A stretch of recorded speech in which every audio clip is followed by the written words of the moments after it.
Hi guys, my name is Jim Kang and I currently live in the state of Washington.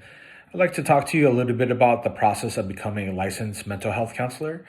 Education requirements include a master's or doctoral degree in mental health counseling, behavioral science, or a related field in mental health counseling.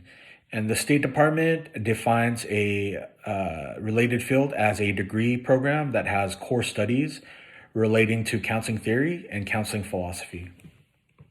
It must either have a counseling practicum or a counseling internship or both. For those core classes of study, please see my counselor credential worksheet that's attached.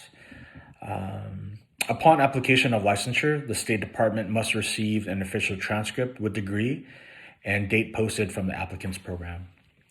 Some additional requirements are internship and practicum hours.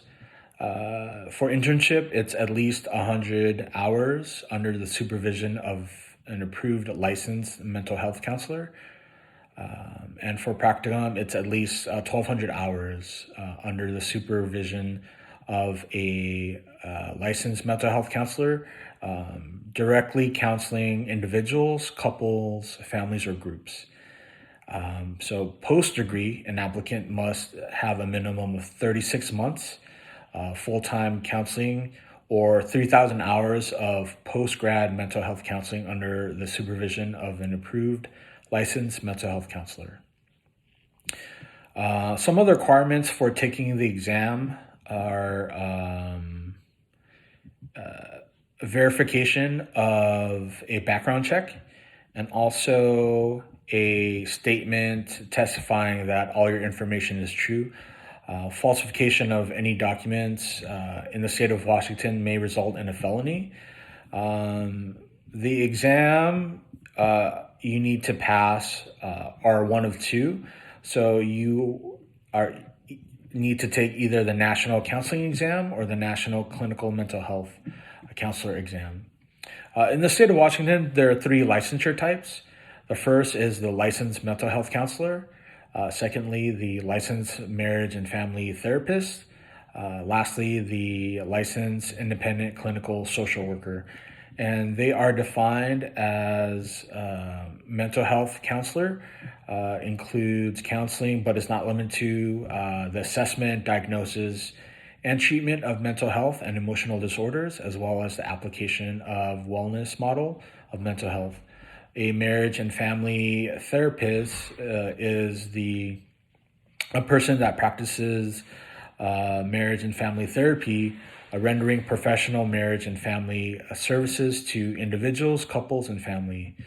Whether such services are offered directly to the general public or through an organization, either public or private, for a fee, monetary or otherwise.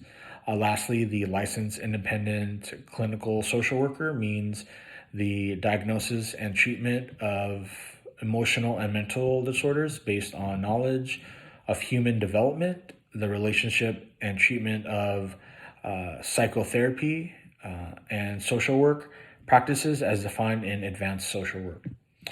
Treatments, modalities including, but are not limited to, the diagnosis and treatment of individual, couples, families, groups, and organizations.